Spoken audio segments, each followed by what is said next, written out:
मेडिकलच्या ऍडमिशनसाठी म्हणजे MBBS BDS वगैरे यांच्या ऍडमिशनसाठी एक सेंट्रलाइज परीक्षा दिली जाते, ती म्हणजे नीट.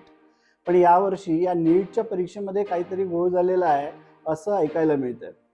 ऍक्च्युली या परीक्षेमध्ये 67 विद्यार्थी असे आहेत ज्यांनी 720 पैकी 720 मार्क घेतलेले आहे. या पहिले असं झालेलं नाही कधी. असं आहे की एकाच सेंटरवरून 5 ते 6 विद्यार्थी असे आहेत ज्यांना पूर्णपैकी पूर्ण मार्क मिळाले आहेत. बरं, 720 मार्काचा पेपर असतो, त्याच्यात 718 719 असे सुद्धा मार्क काही विद्यार्थ्यांना मिळाले आहेत. म्हणजे या परीक्षेमध्ये एक प्रश्न हा 4 मार्काचा असतो. मग जर प्रश्न 4 मार्काचा आहे तर 718 आणि 719 मार्क कसे मिळतील? बरं, लोकांचं असंही म्हणणं आहे की इलेक्शनच्या दिवशी या परीक्षेचा निकाल लावण्यात आला, जेणेकरून इलेक्शनच्या धावपळीत, त्या मतदानाच्या धावपळीत याचा लागलेला निकाल आणि या निकालासंदर्भातून लोकांचं लक्ष उडून जाऊ आणि हा घोळ लोकांच्या लक्षात येऊ नये, हे असं सगळं कळतंय. मला तुम्हाला विचारायचं आहे, तुम्हाला काय वाटतंय?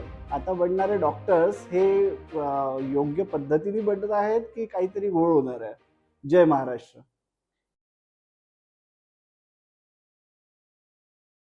जय महाराष्ट्र.